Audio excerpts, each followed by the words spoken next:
Okay. Do you think that the defense mechanisms of a person would affect the quality and the quantity of the material that would arise in a holotropic breathwork session? The psychological mechanisms of defense are certainly an important part of it. But what we are dealing with is actually a relationship between the material in the unconscious, material that has a strong emotional charge.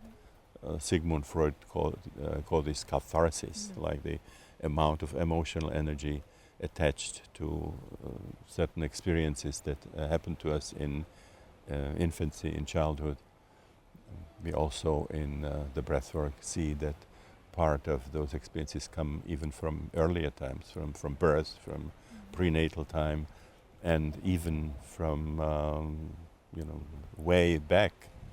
Many people have karmic experiences and so on. So the amount of this material in the unconscious and the charge which is associated with it, and the psychological defenses actually counteract it. They're sort of holding this back. So there's a certain dynamic interconnection. So the more of the material the person has, the more powerful the sessions would be. But also the power of the defenses is important because it prevents it from emerging.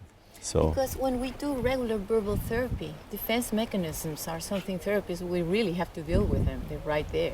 Is there any difference with the presence and the effect of defense mechanisms, and when you're doing work in this way, in experiential, non-ordinary states?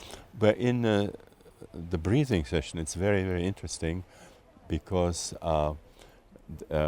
when you are breathing faster, with a certain quality of attention, introverted attention, we like the kind of attention that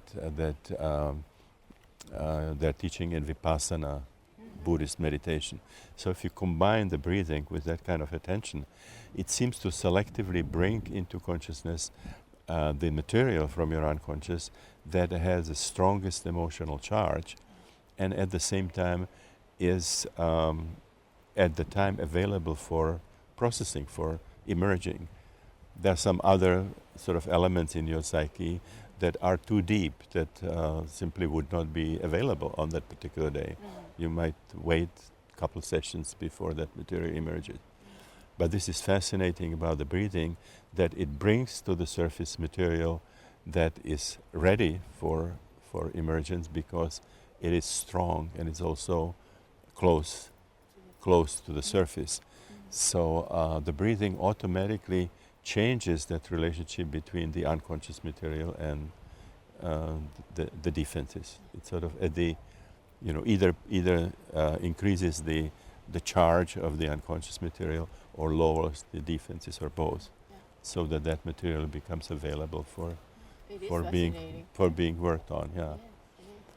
The other important thing is that this is something that happens automatically, whereas if you do verbal therapy, you would be trained in one of many schools, and each school will teach you something very, very different, so that even what you do for the material to become available, but particularly what you do with the material, reflects what you were taught. And there is a fundamental disagreement between the schools.